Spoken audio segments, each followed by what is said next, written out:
예, 제가 어느 교회에 대한 설교를 할 것 같습니까? 어떻게 아셨어요? 그러면 설교를 하지 말아야 되는데 그래도 여러분이 궁금해하는 부분들이 있을 줄 알고 말씀을 함께 나누도록 하겠습니다.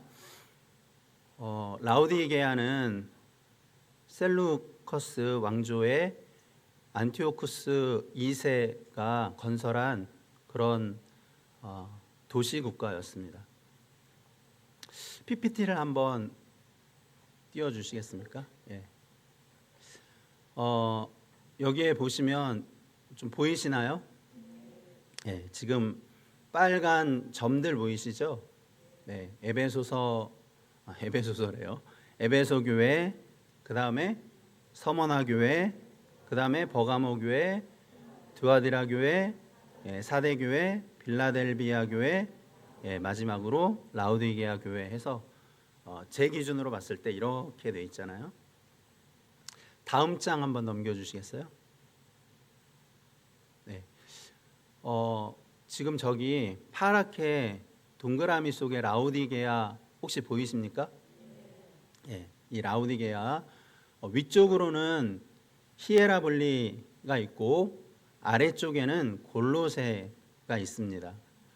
예, 그 골로새 잘못 보면 골로 가는 수가 있으니까 잘 보셔야 됩니다. 골로새. 예, 이게 좀 중요해서 조금 이따가 말씀을 좀 드릴 거예요. 하나 더 보여주시겠어요? 예, 라우디게아 보이시죠? 라우디게아 원 안에 있는 라우디게아 위에가 에베소 말고 그 옆쪽으로 히에라볼리가 있고 골로새가 있습니다. 앞서도 말씀드렸던 것처럼 다음 장 넘겨주시고요.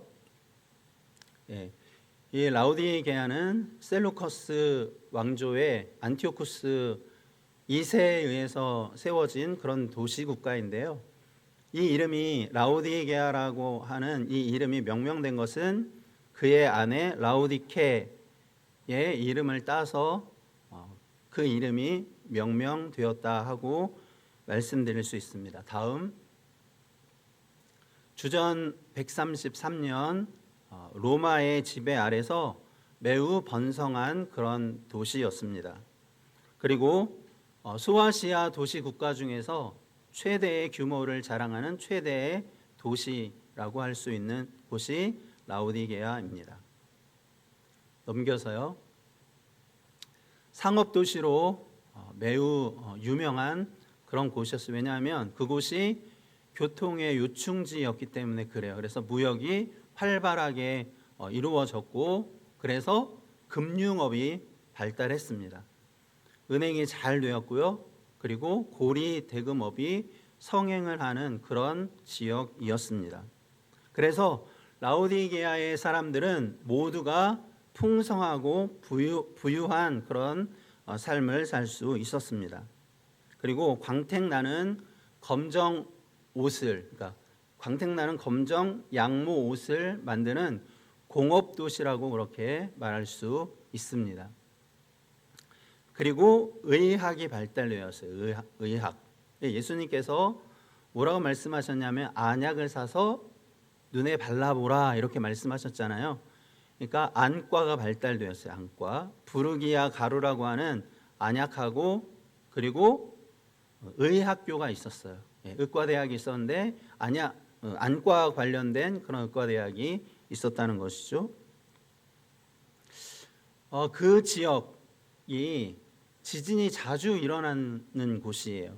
AD 17년경에 대지진이 한번 일어났었고 그리고 AD 60년에도 대지진이 일어났었던 곳이에요. 근데 대부분 지진이 났을 때 로마에서 돈을 지원을 해서 그래서 복구를 하고 그랬는데 다른 지역은 다 그랬을 수 있는데 라우디게아 지역은 그 지원을 거부하고 스스로 그 파괴되었던 도시를 다시 세울 수 있었을 정도로 굉장히 경제적으로 풍요롭고 부유한 그런 곳이었다라고 말할 수 있습니다. 그런데 물 사정이 그렇게 좋지 않았어요. 그러니까 물이 부족했어요. 우리나라도 여러분 물 부족 국가인 건 아시죠? 네. 굉장히 풍요롭고 부유한 그런 생활을 했는데 이 물은 형편없었어요. 지도를 아까 보셔서 알겠지만 라오디게아를 중심으로 해서 위쪽으로는 어디가 있었죠? 히에라볼리가 있었고 아래쪽으로는 골로새가 있었습니다. 그래서 위아래에서 물을 끌어다 와서 사용을 하게 됩니다. 근데 라오디게아에서 히에라볼리까지는 약 9km 정도 떨어져 있어요. 거기서 물을 공급을 받습니다. 히에라볼리는 온천이 되게 유명한 그런 도시예요. 그래서 그곳으로부터 온천수를 끌어와요. 수로를 연결해 가지고 온천수를 끌어와요. 근데 이 온천수 수로를 건설해서 그 수로를 따라서 그 온천수가 그 라오디게아까지 오는데 9km나 떨어졌다고 말씀을 드렸으니까 오는 중에 이 뜨거운 물이 어떻게 변할까요? 차가울까요? 미지근할까요? 미지근한 물이 되는 거예요. 오면서. 그런데 이 물은 식수로는 사용할 수가 없어서 생활용수로 사용하는 거예요. 왜냐하면 물이 미지근한 것도 그렇지만 물이 히에라볼리에서 오는 과정에서 석회질하고 불순물이 섞여서 오기 때문에 그것을 마시면 어떻게 될까요? 힌트가 있어요. 예수님께서 라오디게아 교회에게 하신 말씀 중에 하신 말씀이에요. 뭘까요? 어떻게 알으셨어요? 토하여 버리리라 하고 이렇게 말씀하셨어요. 그러니까 이 사람들이 히에라볼리에서 끌어온 그 온천수를 마시게 되면 그 물은 미지근하고 석회질이 섞여 있었기 때문에 그 물을 마시면 그냥 토해내는 거예요. 그러니까 마실 수 있는 물이 아니에요. 그리고 아래쪽에 있는 골로새에서는 거기도 수로를 연결해 있는데 14km 정도 떨어져 있어요. 라오디게아에서 골로새까지. 그 14km 되는 그 거리에도 수로를 연결해서 물을 끌어옵니다. 근데 이 물은 히에라볼리의 온천수와 달리 굉장히 차가운, 거의 얼음물 수준에 가까울 정도의 차가운 물이 14km를 흘러서 내려오는 거예요. 근데 14km 떨어진 곳에서 흘러 내려오면서 이 물이 어떨까요? 미지근해지는 거예요. 똑같이. 온천수도 미지근해지고 찬물도 미지근해지기는 하지만 이 물은 골로새에서 나오는 물은 마실 수 있는 물인 거예요. 그래서 이 물은 식수로 사용하게 되어 있는 거예요. 물이 부족하지만 이런 방법을 통해서 생활용수 혹은 식수로 사용했었다는 겁니다. 자, 그런데 제가 왜 이런 말씀을 드리냐면 라오디게아 교회에 대한 말씀을 하기 전에 본격적으로 들어가기 전에 이걸 좀 알아야 되겠기에 그때의 라오디게아의 배경을 좀 알아야 되겠기에 말씀을 드리는 거고요. 그리고 라오디게아 사람들은 어떤 사람들인가 하면 영어에도 그렇게 표현되어 있어요. 뭐라고 되어 있습니까? 신앙적으로 정치적으로 미온적인 사람들. 미온적이다라는 게 뭐예요? 미지근한 거잖아요. 어떤 분은 뜨뜻미지근한 사람이라고 말씀을 하셨는데 어쨌든 미지근한 사람이에요. 차지도 않고 덥지도 않은, 차지도 않고 뜨겁지도 않은 그런 사람들이 라오디게아 사람들이었던 거예요. 또 열의가 없는 사람들, 무슨 일에든지 열의가 없어요. 신앙적으로도 열의가 없어요. 그리고 무관심한 사람들. 예, 제가 쳐봤어요. 라오디게아 그 뜻이 뭐냐 하고 쳤더니 이렇게 나온 거예요. 예. 근데 신앙적으로, 특히 신앙적으로 완전히 무관심한 사람들, 그러니까 하나님에 대해서도 무관심해요. 믿음에 대해서도 뭐 그러려니 하는 거예요. 믿음이 없으니까 하나님을 향한 사랑이 있겠어요? 믿음이 없으니까 헌신이 있을 수가 있겠습니까? 그런 게 없는 거예요.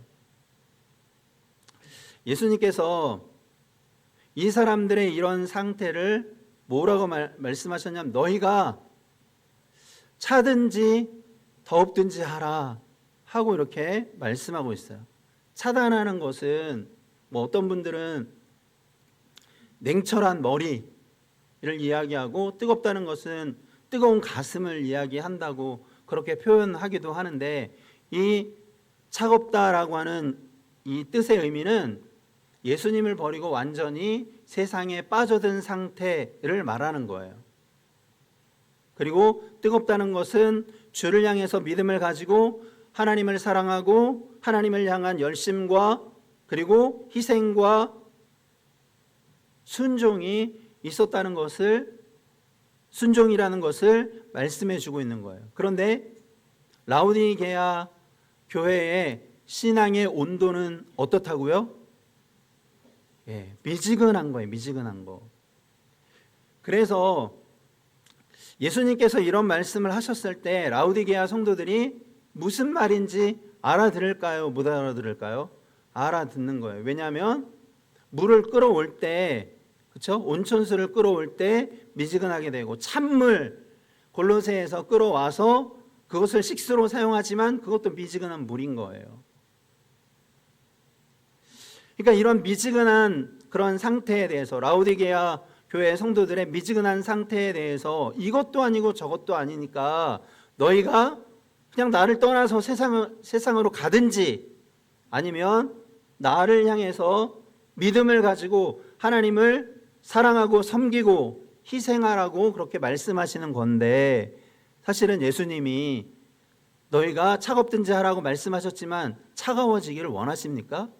세상을 향해서 너희 그냥 이럴 거면, 너희의 상태가 미지근할 것 같으면 그러면 차라리 나에게서 돌아서서 세상을 향해서 나가라 하고 말씀하시는 걸까요? 그런 의미가 아니라는 거예요. 그런 미지근한 상태에서 하나님께 돌아올 것을 예수님이 그렇게 간곡하게 요청하시는 거예요. 14절에 있는 말씀을 보니까 예수님이 예수님을 소개할 때 어떻게 소개합니까? 14절 말씀을 같이 한번 읽어보겠습니다. 시작. 라오디게아 교회의 사자에게 편지하라. 아멘이시오, 충성되고 참된 증인이시오, 하나님의 창조의 근본이신 이가 이르시되. 그죠? 예수님은 창조주 하나님이시라는 거예요. 창조의 근원, 창조의 근본은 하나님에 의해서 창조된 최초의 창조물이 아니라는 거예요. 그렇게 해석하면 안 돼요. 예수님은 창조자이세요. 창조의 하나님이시고 창조의 예수님이세요. 자, 그 창조의 예수님께서, 창조의 하나님이신 그 예수님께서 세상에 육신으로 오셨어요. 여기서 아멘이시오, 이 말은 우리가 그렇게 이야기하잖아요. 아멘은 어떤 뜻이에요? 예, 진실로 그러하다 하는 뜻이에요. 진실로 그러해서 내가 믿습니다, 동의합니다, 이런 뜻이잖아요. 그리고 이것은 하나님을 향한 순종을 나타내기도 하는 거예요. 자, 여러분, 하나님이신데, 예수님이 하나님이신데, 하나님이신 그 예수님께서 세상에 육신으로 오시고, 그리고 인간의 모든 죄를 뒤집어 쓰시고 십자가에 못 박혀 죽으셨어요. 그것이 하나님이 구원하시는 구원의 방식이었던 거예요. 그것이 아니면 우리가 죄의 용서를 받을 수 없어요. 우리가 구원을 받을 수 없는 거예요. 근데 여러분, 우리가 예수님 입장에서 한번 생각해 보자고요. 무소부재하신 그 영광의 예수님께서 세상에 육신을 가지고 오셨다? 얼마나 제약이 많겠습니까? 창조주 하나님이 인간이 되셔서 세상에 오신 것은, 이것은 정말 상상하기 어려운 일이에요. 우리가 창조주가 아니어서 그걸 잘 몰라서 그래요. 이거는 쉬운 일이 아니에요. 예수님이시니까 하신 일이지만 쉬운 일은 아니라고요. 예수님께서 그런 육신으로 세상에 오셔서 심지어 창조되어진 사람들로부터 반대를 받고 그리고 십자가에 못 박혀 죽으신 거예요. 그것이 하나님의 뜻이었기 때문에, 하나님의 계획이었기 때문에, 예수님에게 맡겨진 그런 사명이었기 때문에 예수님께서 십자가를 지신 거예요. 여러분, 하나님을 향한 열심, 하나님을 향한 열정, 하나님을 향한 하나님의 마음을 헤아리는 그 마음이 없었으면 이게 가능한 일일까요?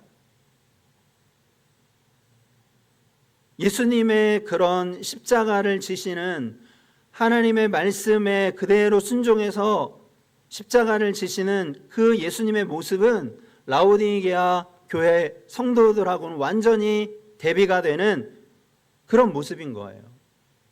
그들에게는 믿음이 없으니까, 하나님을 향한 믿음이 없으니까, 하나님을 향한 신뢰가 없으니까 하나님을 사랑하지도, 하나님을 향한 희생도, 헌신도, 더군다나 순종도 없었다는 것을 말해주고 있는 겁니다.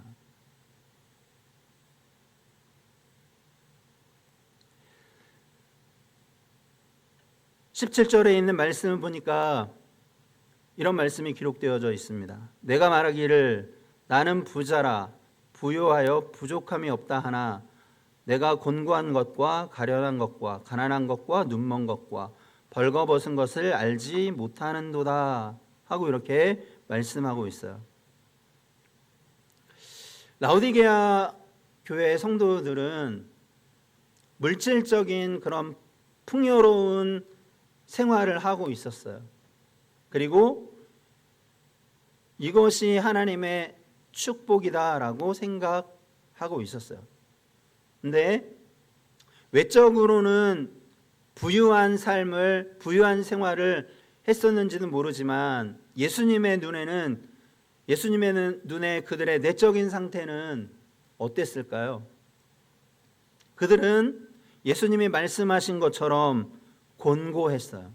곤고하다는 말은 다른 말로, 다른 성경에 번역된 성경을 보니까 개역개정이나 개역 한글 말고 우리말 성경이나 새번역이나 흠정역이나 이런 번역 성경들은, 공동 번역이나 다 어떻게 번역했냐면 비참함이라고 번역을 했어요. 그러니까 라오디게아 교회 성도들의 상태가 곤고한데, 다른 말로 하면 그게 뭐라는 거예요? 비참한 상태라는 거예요. 이 비참한 상태는 원래 전쟁에서 모든 것이 파괴되어지고 빼앗겨진 그런 상태를 이야기하는 거예요. 그러니까 여러분, 그들에게 신앙이 있었다는 거예요, 없었다는 거예요? 원래는 신앙이 있었어요. 우리가 지금 시간이 많지 않기 때문에 골로새서를 찾아볼 수는 없지만 골로새서 4장에 있는 말씀을 보면 바울이 골로새 교회에 편지하면서 라오디게아 교회에 대해서 언급을 하면서 이 편지를 함께 읽으라고 이야기를 해요. 그리고 에바브라와 바울이 그래도 그 교회를 생각하고, 그리고 이런 말이 가당키나 한지 모르겠지만 바울의 영향력 아래 놓여 있었어요. 그러니까 이들은 신앙이 없었던 것이 아니라 신앙을 원래 가지고 있었는데 시간이 흐르면서 그 신앙이 변질되었고, 그리고 그 신앙을 잃어버렸던 거예요. 제가 비참함은 전쟁에서 모든 것이 파괴되고 되어진 그런 상태라고 말했잖아요. 모든 것을 잃어버린 그런 상태에 믿음을 잃어버린 거예요. 믿음이 완전히 파괴된 거예요. 누구에 의해서 파괴되었을까요? 성경에는 그런 내용이 없지만 영적인 전쟁에서 자기도 모르는 거예요. 영적인 전쟁이 벌어졌는지 어쩐지. 근데 예수님께서 보실 때에는 전쟁에서 모든 것이 파괴되고 잃어버려진 그런 비참한 상태라고 라오디게아 교회를 향해서 말하고 있는 거예요. 그리고 그들은 가련하고, 이 가련하다라고 하는 말은 불쌍하다는 거예요. 불쌍하다. 예수님께서 보실 때 불쌍한 지경에 이르게 된 거예요. 믿음도 없이. 가난한 것과, 아니 우리는 부유해요. 부유한 생활을, 풍성한 생활을, 풍요로운 생활을 계속해서 누려왔어요. 아니 왜 우리가 가난하다는 것입니까? 예수님 보실 때 가난한 거예요. 영적으로 가난한 상태를 이야기하고 있는 거예요. 그리고 눈먼 것과, 그러니까 눈이 멀었어요. 영적인 분별력이 없다는 거예요. 그리고 벌거벗었어요. 여러분, 그 양모로 만든 그 옷이 광택이 나는 거예요. 얼마나 비싸고 얼마나 좋은 옷이겠습니까? 그죠? 제가 다이어트를 성공했잖아요. 12kg 빠졌는데 요즘 살이 올라와가지고. 근데 어느 날 집에, 몇 달 전이에요. 집에 있는 가죽 자켓을 오래간만에 입어봤어요. 그게 가죽 자켓이 레자가 섞였는지 좀 반짝거려요. 그걸 딱 입었는데 우리 큰애가 야 아빠 되게 멋있다는 거예요.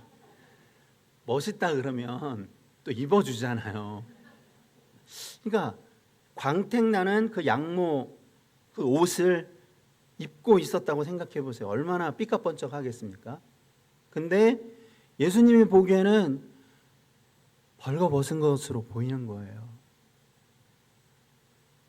영적으로 너희는 벌거벗은 상태야 하고 이렇게 말씀하시면서, 만약에 이런 상태가 너희가 계속되잖아? 그러면 내가 토해서 버릴 거야 하고 말씀하고 있는 거예요. 근데 여러분, 너무나도 감사한 것은 19절에 있는 말씀을 보니까, 내가, 따라서 한번 해봅시다. 내가 사랑하는 자를, 여러분, 이게 얼마나 놀라운 말씀입니까? 그죠? 영적으로 비참해져 있어요. 불쌍해요. 눈이 멀었어요. 예수님에게는 관심이 없어. 신앙에는 관심이 없어. 오직 세상에만 관심이 있는 거예요. 영적으로 눈이 멀어 있는 거예요.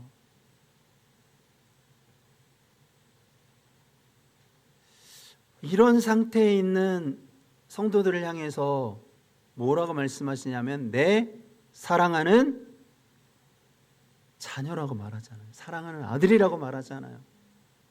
여러분, 이게 얼마나 놀라운 일입니까? 그죠? 이게 하나님의 놀라운 사랑이라고 말할 수 있는 거예요. 그러면서 예수님께서 말씀하십니다. 18절에 있는 말씀 같이 읽어보겠습니다. 시작. 내가 너를 권하노니 내게서 불로 연단한 금을 사서 부요하게 하고 흰옷을 사서 입어 벌거벗은 수치를 보이지 않게 하고 안약을 사서 눈에 발라보게 하라. 이 18절에 있는 말씀 보니까 먼저는 금을 사래요. 금은 종종 무엇을 나타내는 걸까요? 무엇을? 금은 믿음이에요. 믿음. 그죠? 우리 베드로전서 1장 7절 말씀 띄워주세요. 같이 읽어보겠습니다. 시작. 너희 믿음의 확실함은 불로 연단하여도 없어질 금보다 더 귀하여 예수 그리스도께서 나타나실 때에 칭찬과 영광과 존귀를 얻게 할 것이니라. 금을 사라는 거예요. 불로 연단되어진 불순물이 다 사라진 그 금을 사라는 거예요. 그것은 곧 믿음을 가지라는 거예요. 두 번째로는 흰 옷을 사서 벌거벗은 수치를 가리래요. 이 흰 옷은 의의 옷을 이야기하는 거예요. 예수 그리스도로 옷 입고, 그죠? 구원의 옷을 입으라는 거예요. 그래서 그 의의 옷으로 너희 수치를 가려라. 광택나는 그 양모 옷이 너희의 수치를 가려주는 게 아니라, 너희의 부끄러움은, 죄로 말미암는 너희의 부끄러움은 예수 그리스도로 옷 입는 것, 의의 옷을 입는 것, 그 옷으로 너희의 부끄러움과 수치를 가려야 된다고 말씀하고 있는 거예요. 그리고 안약을 사서 발라보라 하고 말씀하고 있어요. 여러분, 뭐가 제일 많이 발달했다? 의학이 발달되었어요? 예. 뭐하고 관련되었어요? 예. 눈하고 관련되어 있잖아요. 그렇죠? 안과 질환이 많았어요. 물이 그러니까. 식수는 아니더라도 생활용수를 쓸 때 세수는 하고 살아야 될 거 아니에요. 그렇죠? 또 세수하니까 옛날 생각이 나네. 저는 세수를 하고 다녔어요. 근데 선생님은 세수를 하고 오래요. 진짜 부끄러워서. 그것도 저희 다닐 땐 초등학생들이 60-70명씩 있었잖아요. 그 앞에서. 손검사는 왜 하는 거예요? 근데 꼭 손톱에 때가 껴. 손을 왜 이렇게 자꾸 트는 거예요? 진짜 부끄러워서 살 수가 없어. 난 세수를 했다니까요. 그럼 그 얘기를 들으면 부끄러움도 있지만 화가 치밀어 올라요. 여기 사람들 많은 데서 이게 뭐 하는 짓이야. 조용히 불러서 얘기할 것이, 조용히 불러도 자존심 상해요. 세수를 해야 될 거 아니에요. 하다 보면 눈곱도 띄겠죠. 그러다 보면 석회질 들어간 물이 눈에 들어갈까요? 안 들어갈까요? 들어가잖아요. 그래서 안과 질환이 많고 안과가 발달해서 부르기아 가루로 알려진 그 안약이 불티나게 팔렸어요. 내게서 안약을 사서 발라보라는 거예요. 근데 여러분, 금을, 예수님한테서 불로 연단한 금을 사래요. 흰 옷을 사래요. 나에게서 사래요.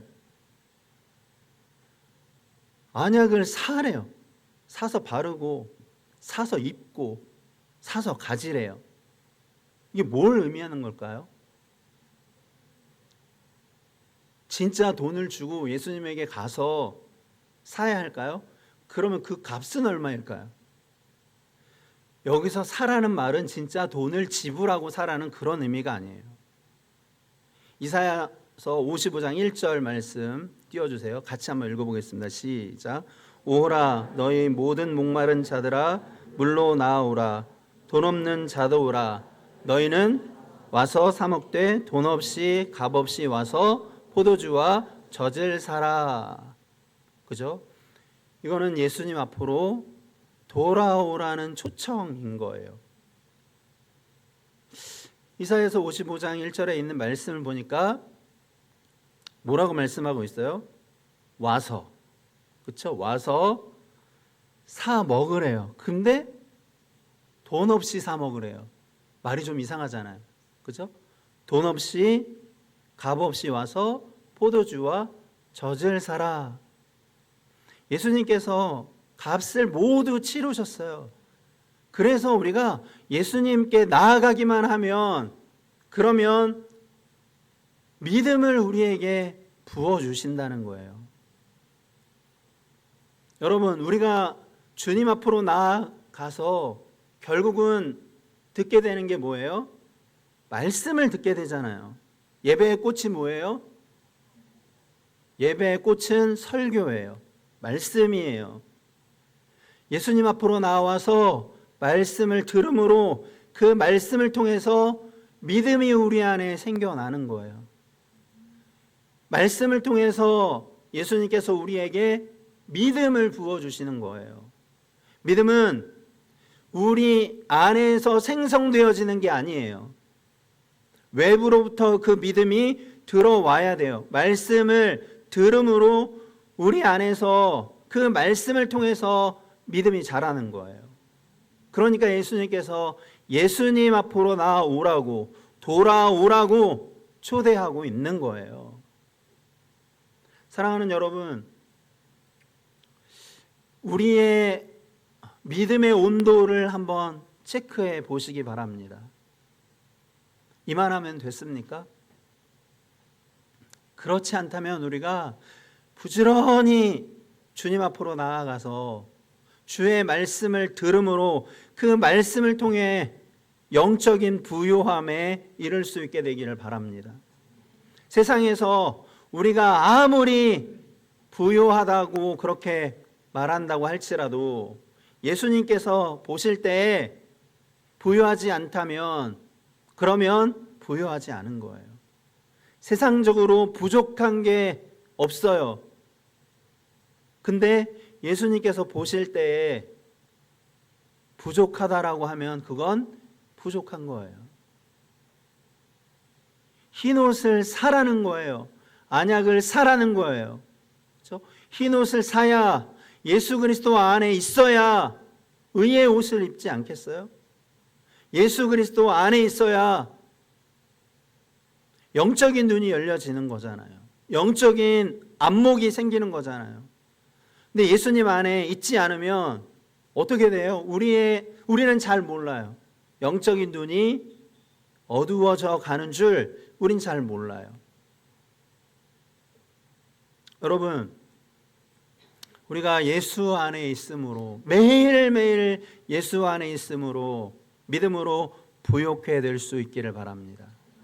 그리스도의 말씀으로 우리가 의로워질 수 있게 되기를 바랍니다. 그리고 예수 안에서 영적인 안목을 가지고 세상을 바라볼 수 있게 되기를, 그리고 나를 바라볼 수 있게 되기를 바랍니다. 19절로 다시 돌아가서 무릇 내가 사랑하는 자를 책망하여 징계하노니 그러므로 내가 열심을 내라 회개하라 하고 말씀하고 있어요. 여러분, 하나님이 사랑하시는 아들은, 잘못되어지고 있는 아들은 뭐 하신다는 거예요? 결국은 징계하신다는 거예요. 히브리서 12장 6절부터 8절에 있는 말씀을 보면 같이 한번 읽어볼까요? 시작. 주께서 그 사랑하시는 자를 징계하시고 그가 받아들이시는 아들마다 채찍질 하심이라 하였으니 너희가 참음은 징계를 받기 위함이라. 하나님이 아들과 같이 너희를 대우하시나니 어찌 아버지가 징계하지 않는 아들이 있으리요. 징계는 다 받는 것이거늘 너희에게 없으면 사생자요 친아들이 아니니라. 여러분, 징계를 받는 것이, 우리가 잘못된 길 가운데 있을 때 하나님이 우리를 징계하시면 그것으로 인해서 기뻐하고 즐거워할 수 있게 되기를 바랍니다. 왜냐하면 그것이 하나님의 친자녀, 하나님의 친백성임을 나타내 주는 것이기 때문에 그렇습니다. 예수님이 징계를 하실 때에는 징계의 목적이 있는 게 아니에요. 그렇죠? 예수님이 채찍질 하실 때 채찍질 하는 것에 목적이 있는 게 아니에요. 부모가 자녀들이 잘못하면 어떻게 합니까? 어떻게 해요? 아이고 오냐 잘했다 그럽니까? 잘못하고 있는데. 그럴 부모는 세상에 거의 없어요. 그죠? 야, 그쪽에 가서 손 바짝 들어. 그러면서 그거 보면서 킥킥대고 좋아하는 부모가 있나요? 하이, 저 자식 말 안 듣더니 꼴 좋다 이놈아, 이럴 부모가 있나요? 아이, 저희 아이 중에서 뭐라 그러는데 자꾸 웃어요. 제가 야단을 치는데 웃어요. 그럼 저도 웃겨요. 그래서 마음이 사르르 녹아요. 여러분, 징계의 목적은 그 징계 자체에 있는 게 아니라 하나님께서 얼마나 사랑하시는지를 나타내 보여주는 거예요. 너희가 내 친자녀야, 너희가 내 친백성이야 하고 이렇게 말씀하시는 것이죠. 여러분, 이 말씀을 통해서 우리가 우리의 믿음의 온도를 한번 체크해 볼 수 있게 되기를 바랍니다. 우리는 라오디게아 교회 성도들처럼 미지근해져 있지는 않은지, 우리가 정말 하나님을 향한 그런 관심과 하나님을 향한 사랑이 있는지, 그리고 교회에 대한, 주께서 세우신 몸 되신 교회에 대한 애착이 있는지를 우리가 한번 되돌아보면서 혹시 부족한 부분들이 있다면 회개하고 돌이키시고, 그러면서 열의를 가질 수 있게 되기를 바랍니다. 열정을 가질 수 있게 되기를 바랍니다. 그럴 때 20절 말씀 읽고 마치겠습니다. 시작. 볼지어다 내가 문 밖에 서서 두드리노니 누구든지 내 음성을 듣고 문을 열면 내가 그에게로 들어가 그와 더불어 먹고 그는 나와 더불어 먹으리라. 아멘. 여러분, 라오디게아 교회, 이 교회가 예수님을 문 밖에 세워둔 거예요. 예수님을 어디에 모셔야 되나요? 문 안에가 아니라 중심에 모셔야 되잖아요. 근데 예수님은 그 교회를 떠난 게 아니라 문 밖에 서서라도 기다리고 계시는 분이에요. 그리고 두드리고, 여러분 누가 두드려야 됩니까? 예수님께서 가르쳐 주셨잖아요. 뭐 하라고? 구하라고, 두드리라고, 찾으라고 예수님이 하나님의 자녀된 우리에게 말씀하시는데, 원래 두드려야 할 사람이 누구예요? 구할 사람이 누구예요? 찾을 사람이 누구예요? 근데 예수님께서 두드리고 계시는 거예요. 이게 얼마나 놀라운 열심이고 열정이고 그들을 향한 하나님의 사랑입니까? 회개하고 돌이켜서 열의를 갖고 열정적으로 하나님을 믿고 하나님을 향한 사랑과 그리고 헌신을 드러내고 나타내게 될 때에, 그럴 때 마음에 예수 그리스도를 중심에 모시고, 그리고 그분과 함께 풍성한 식탁의 교제를 나누자는 거예요. 밥은 아무나 먹나요? 밥은 아무나 하고 먹나요? 마음 맞는 사람하고 먹잖아요. 좋아하는 사람하고 먹잖아요. 그리고 매일 가족하고 먹잖아요. 그러면서 그 식탁의 교제를 통해서 친분이 쌓이는 거예요. 여러분, 우리가 그렇게 예수님과 함께 예수님 중심에 모시고 열의와 열정을 가지고 주님을 섬기면서 주님과 풍성한 영적인 식탁의 교제가 나눠질 수 있도록, 그래서 더 예수님과 가까워지는, 예수님과 더 두터운 친분을 쌓아가는 우리 모두가 되시기를 예수님의 이름으로 축원합니다. 기도하겠습니다.